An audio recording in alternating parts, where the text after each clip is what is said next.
तो देखो बच्चों, अपना जो टॉपिक चल रहा है, और ये टॉपिक चल रहा है कॉम्प्लेक्स फॉर्मेशन थ्योरीज, जिसमें अभी तक जो हमने डिस्कस कर लिया है, एक तो टेट्राहाइड्रल कॉम्प्लेक्सेस है ना, स्क्वायर प्लेनर कॉम्प्लेक्सेस और ऑक्टाहेड्रल कॉम्प्लेक्सेस में लो स्पिन कॉम्प्लेक्स तक अच्छी तरह से हमने डिस्कस किया है ना।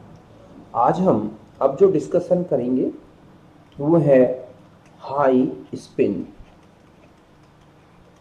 या वीक लिगेंड या आउटर स्फीयर या फिर हाइपो लिगेंड कॉम्प्लेक्सेस, इनके बारे में हमें डिस्कशन करना है अच्छी तरह से। ये क्या है, कौन सा हाइब्रिडाइजेशन होगा इनमें, और ये कब फॉर्मेशन इनका कैसे किस कंडीशन में होता है। तो देखो बच्चों, सबसे पहले बता दूं कि ये वो कॉम्प्लेक्स हैं जिनका हाइब्रिडाइजेशन क्या मिलेगा आपको। हाइब्रिडाइजेशन जो होगा इन ऑक्टाहेड्रल कॉम्प्लेक्सेस में वो होगा sp3d2। क्या होगा? sp3d2 है ना। और इसमें जो एटॉमिक ऑर्बिटल पार्टिसिपेट करेंगी वो कौन कौन सी होंगी देखो, है ना। तो ये एटॉमिक ऑर्बिटल्स वही होंगी जो इसमें पहले आपने पढ़ा, मतलब ns, npx, npy, npz। अब यहाँ पर n आ जाएगी, n dx square y square और n dz स्क्वायर। मतलब ये जो एटॉमिक ऑर्बिटल्स हैं, समझ गए ना, वो यहाँ पर पार्टिसिपेट करेंगी। जबकि आपने D2sp3 में देखा था कि जो अंदर की दो d ऑर्बिटल्स थी वो पार्टिसिपेट कर रही थी, और यहाँ पर ये पार्टिसिपेट कर रही। ओके, बात रही ज्योमेट्री की कॉम्प्लेक्स का, तो ज्योमेट्री तो वही है जो उसकी थी। ज्योमेट्री में हम आ जाते हैं, तो ये होगी कौन सी ज्योमेट्री अपन को देखनी है, ये है ऑक्टाहेड्रल।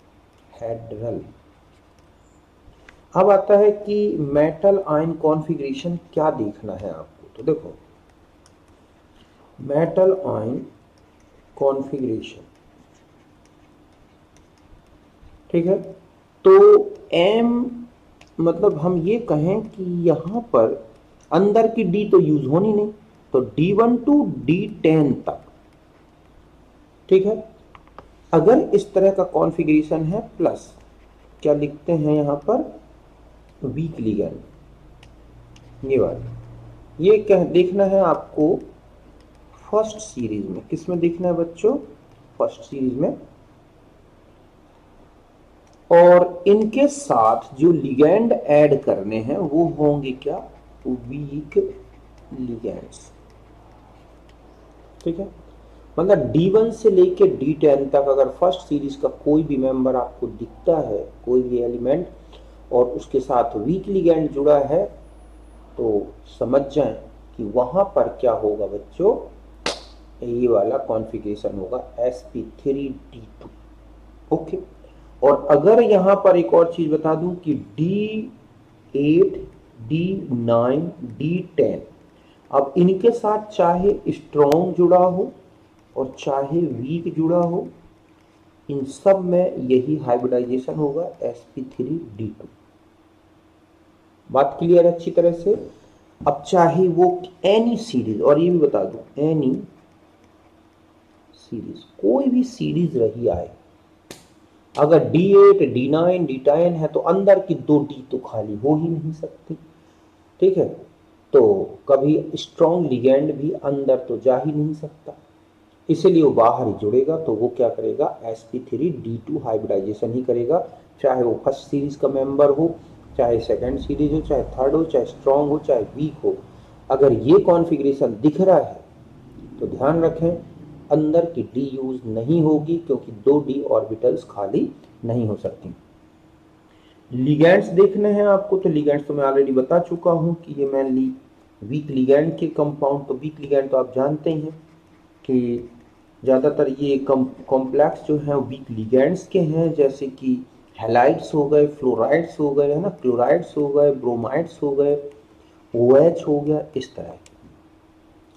तो ये अगर इस तरह के लिगैंड जुड़े हैं, 6 जुड़े हैं, तो हमेशा ध्यान रखें कॉम्प्लेक्स हमेशा sp3d2 ही हाइब्रिडाइजेशन शो करेगा। जैसे कि हम कुछ एग्जांपल्स ले लें। एग्जांपल्स में आ जाते हैं जैसे K3Fe, ठीक है, इस तरह से यहाँ पर K3FeF6 है ना, या H2PtCl6, क्योंकि इसमें भी अंदर की डी इतनी खाली नहीं हो सकती, है ना। NiNH3 6 2+, यह लिखा है ZnNH3 6 2+, यह लिखा है MnCl 6 4-, या COCl 6 3-। तो इस तरह के कॉम्प्लेक्स हैं जिनमें बाहर के डी ऑर्बिटल्स यूज होंगे। इसके अलावा अगर किसी में 4 वीक लिगैंड जुड़े हैं और 2 स्ट्रॉन्ग लिगैंड भी जुड़े हैं, तो भी आप देखें कि यहाँ पर भी कौन सा हाइब्रिडाइजेशन होगा, sp3d2। अब मैं यहाँ लिखे दे रहा हूँ, जैसे M2+ 6H2O और यहाँ बने MH2O 6 2+। तो ध्यान रखें कि यहाँ M स्कैंडियम से लेके, या टाइटेनियम, स्कैंडियम तो 3+ ही बनाता है, तो टाइटेनियम 2+ से लेके और जिंक 2+ तक कोई भी कॉम्प्लेक्स अगर है तो वहां पर हाइब्रिडाइजेशन कौन सा याद रखना है, sp3d2। बात क्लियर है कि H2O 2+ के साथ एक वीक लिगैंड है, जबकि 3+ के साथ मैं यहाँ पे लिखे दे रहा हूं M3+ H2O है। तो यहां पर ध्यान रखें ये स्ट्रॉन्ग लिगैंड हो जाता है, समझ गए ना। और यहां पर जो कॉम्प्लेक्स बनेगा H2O 6 3+, वहां पर हाइब्रिडाइजेशन होता है D2sp3 इन्हीं मेटल्स के साथ।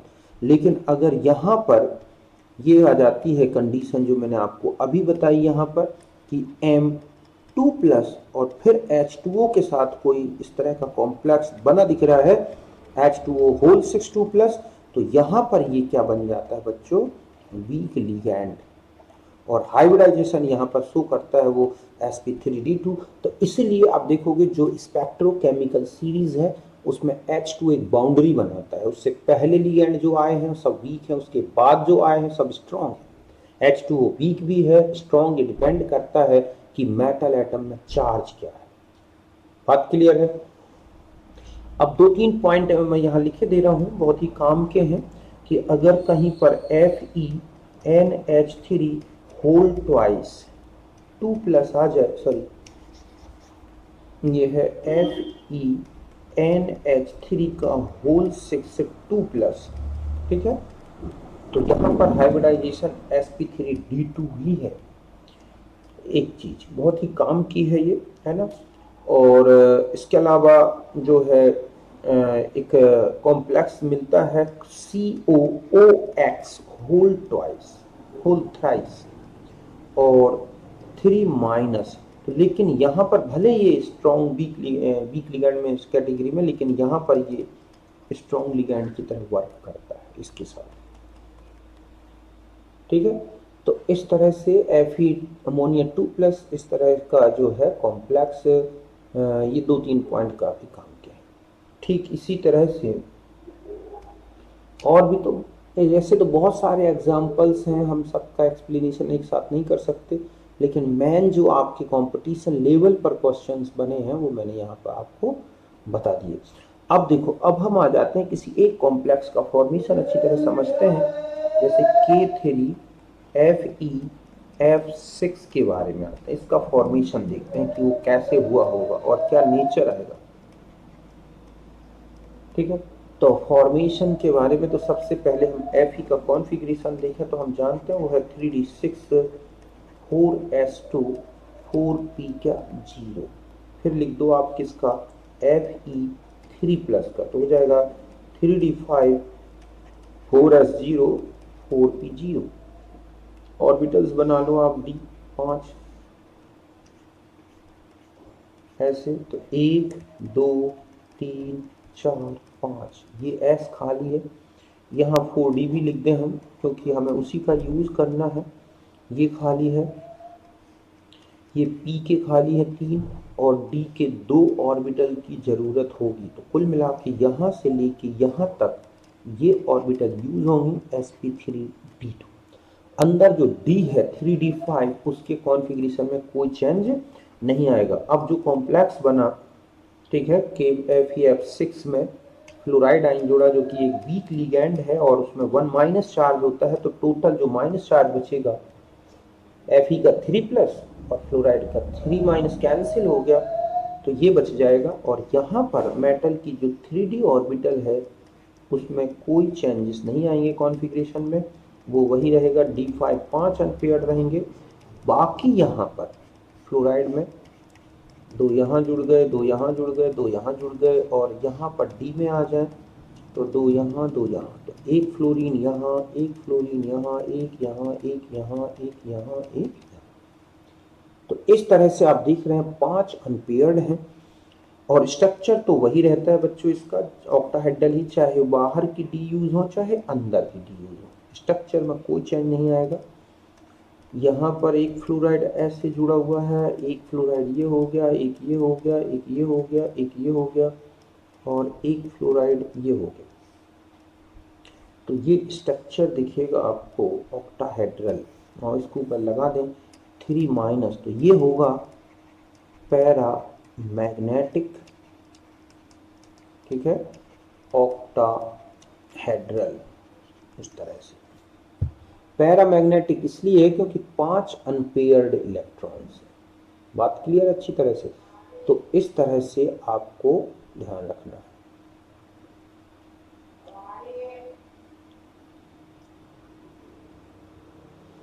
तो ये था हमारा ऑक्टाहेड्रल कॉम्प्लेक्स के बारे में। अब देखो बीबीटी का एक सबसे इंपॉर्टेंट एप्लीकेशन है, वो है मैग्नेटिक प्रॉपर्टी को लेके। तो वो थोड़ा सा हम एक्सप्लेनेशन और कर लेते हैं, तब हमारा बीबीटी पूरा हो जाएगा।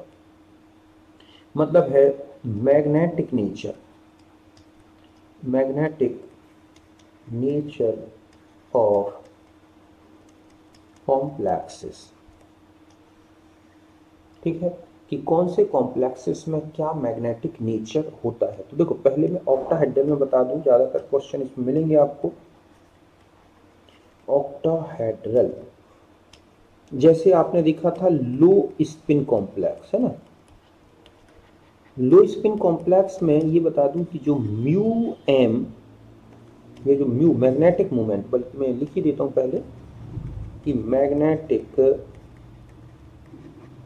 मोमेंट ऑफ मेटल, हम इसे म्यू एम से ले लें तो ये हो जाता है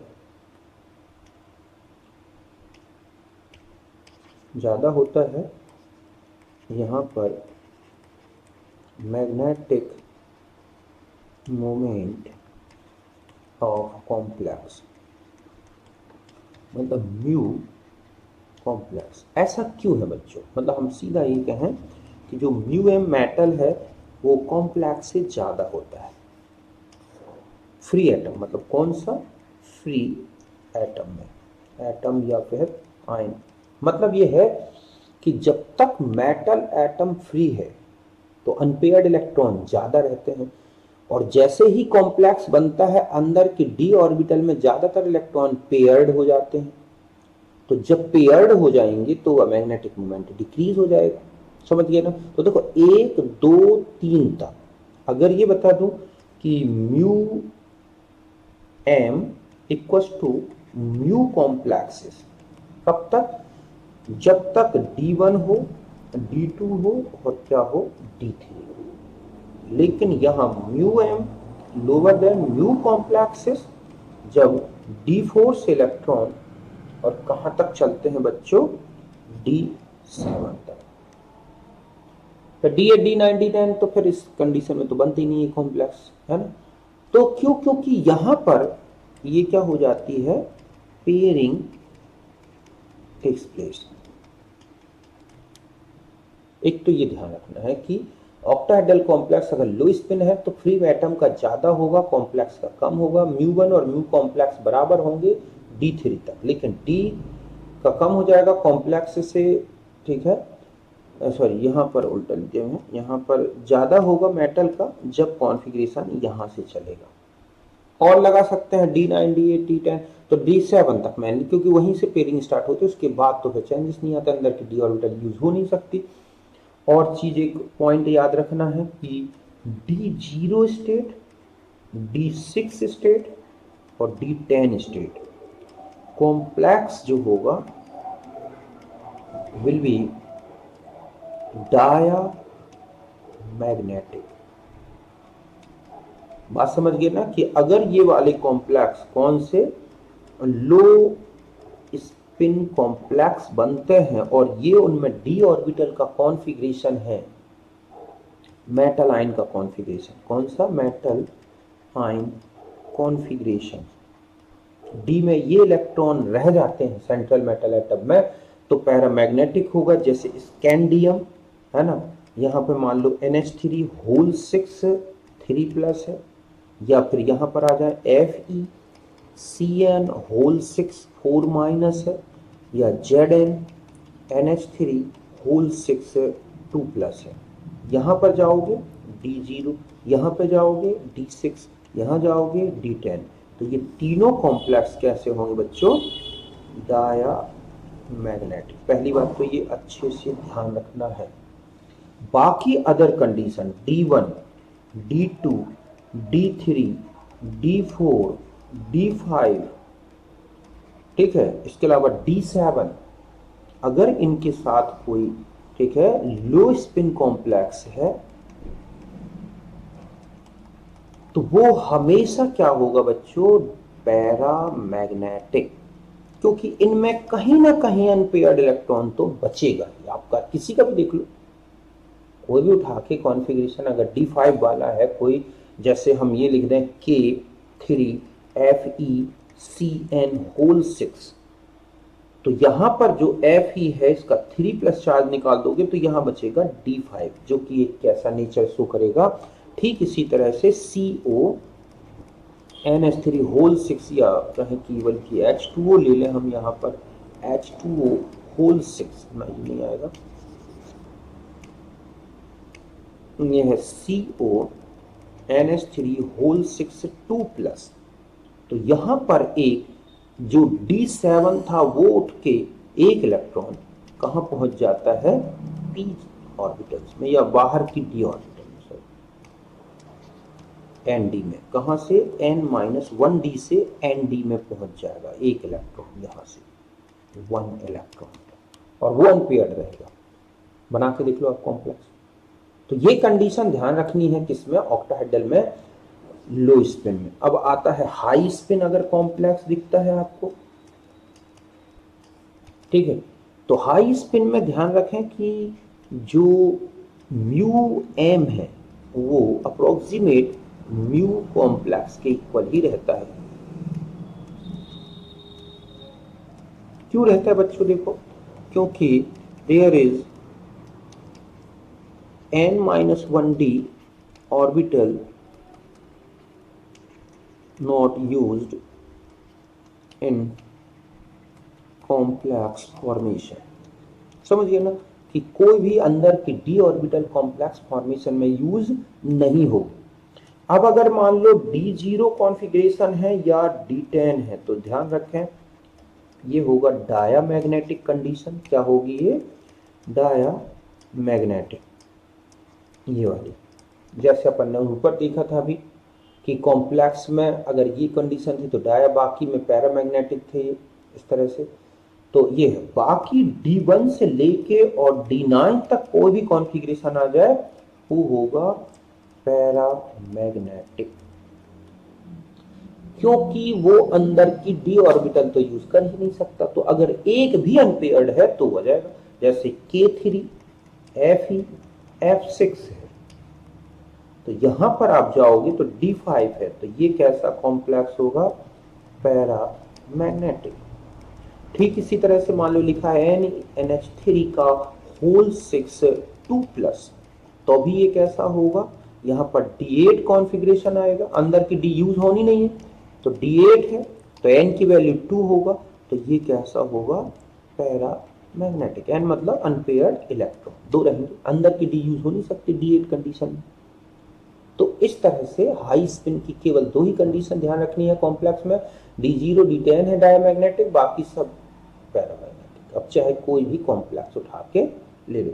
अब हम आ जाते हैं, दूसरा है टेट्राहेड्रल। अगर टेट्राहेड्रल कॉम्प्लेक्स है, ठीक है, तो केवल D10 स्टेट है या D0 स्टेट है, तो ये कैसे होती है बच्चों, डायमैग्नेटिक। जैसे ZnNH3 का होल 4, ठीक है, 2+, या लिखा है CuCN होल 4, ठीक है, और 3-, इस तरह से, या NiCO होल 4 0, इसमें D10 स्टेट आ जाती है बच्चों, इसमें D10 हो जाएगी, इसमें D10 हो जाएगी। तो ये सब है। बाकी D1 से लेके और D9 तक कॉन्फ़िगरेशन आता है किसी का, ठीक है, तो वो ध्यान रखें कैसा होगा, पैरा मैग्नेटिक। अब चाहे कोई भी कॉम्प्लेक्स उठा के देख लो आप, चाहे किसी का भी, जैसे NiCl होल 4 2-, तो यहाँ D8 होगा, जहाँ N की वैल्यू 2 हो जाएगी, है ना, तो ये कैसा होगा, पैरा मैग्नेटिक। इस तरह से तो आप निकाल के देख सकते हैं। अगर किसी का आपको हाइब्रिडाइजेशन आता है, अनपेयर्ड इलेक्ट्रॉन पहचान लें, क्योंकि इनमें sp3 है तो अंदर की D यूज तो होगी नहीं, तो D1 से लेकर D9 तक कोई भी कॉन्फ़िगरेशन होगा, एक कहीं ना कहीं तो अनपेयर्ड इलेक्ट्रॉन रहेंगे। अब आते हैं, लास्ट बचता है स्क्वायर प्लानर। तो स्क्वायर प्लानर में देखो कौन कौन सी स्टेट में, D0 स्टेट और D8, ठीक है। इस स्टेट में तो ये कैसे होंगे, डायामैग्नेटिक। जैसे लिखा है NiCN होल 4, है ना, आप इसका निकाल के देख लो हाइब्रिडाइजेशन, ये होगा DsP2, D8 होगा, N की वैल्यू 0 आएगी, समझ गए ना। तो सारे पेयर्ड हैं। लेकिन अगर इसके अलावा D1 से लेके D7 तक है, ठीक है, तो वो हो जाएगा कैसा बच्चों, पैरा मैग्नेटिक। इसके अलावा D9 स्टेट में भी क्या बनेगा, ये पैरा मैग्नेटिक। D7 बल्कि 9 तक चलो ना, कहाँ तक चलेंगे, 9 तक, तो ये है पैरामैग्नेटिक। अब कोई भी कॉम्प्लेक्स देख लो, लिख के, जैसे मान लो मैंने लिखा COCN का होल 4 3-, तो यहाँ कितने रहेंगे 3-, D6, तो इसमें N की वैल्यू कितनी हो जाएगी, अंदर की 4 में 6 इलेक्ट्रॉन भरने हैं, तो 4 और 1 तो 3 बचेंगे एम्पियर, नहीं 6 नहीं, 4 में 6 भरो आप, तो 4 और 1 तो 2 एम्पियर, है ना। ठीक इसी तरह से आपने देखा होगा CuNH3 का होल 4 2+, D9 होता है, N की वैल्यू 1 होती है। तो स्क्वायर प्लेनर कॉम्प्लेक्स में D0 D8 डायमैग्नेटिक है, इसके अलावा D8 10 तो ले नहीं सकते, क्योंकि D10 में तो होना ही नहीं है, स्क्वायर प्लेनर कॉम्प्लेक्स बनना ही नहीं। तो इस तरह से आपको ये मैग्नेटिक बिहेवियर अच्छे से समझ लेना है, इन्हीं से रिलेटेड क्वेश्चन मिल जाएंगे आपको। तो ये था हमारा BBT के बारे में। बाकी इसके लिमिटेशन तो वो आप देख लेना, लिमिटेशन आपके क्या क्या इसमें लिखते हैं, जैसे लिगेंड फील्ड नहीं बता सकता, ये थ्योरी है ना, 2-3 लिमिटेशन मैं लिखे दे रहा हूँ, आते रहते हैं कभी कभी, उनमें से कौन सा, तो लिमिटेशन में हम आ जाते हैं कि कौन कौन से लिमिटेशन है। देखो पहला तो ये है कि could not explain field strength of ligands मतलब लिगैंड कौन स्ट्रॉन्ग है, स्ट्रॉन्ग मतलब वीक, जो लिगैंड्स हैं इनके बारे में इसमें कुछ नहीं बोला गया, कौन लिगैंड स्ट्रॉन्ग है कौन सा वीक है। दूसरा आता है, ठीक है, कि could not explain colour property, ठीक है, इसके अलावा स्टेबिलिटी और कॉम्प्लेक्सिस। आप कॉम्प्लेक्सिस की कलर प्रॉपर्टी कैसे है, स्टेबिलिटी क्या होगी कॉम्प्लेक्सिस की, कौन से स्ट्रॉन्ग ज़्यादा स्टेबल है कौन से, इसके बारे में कुछ नहीं है। और तीसरा जो है कि मैग्नेटिक बिहेवियर,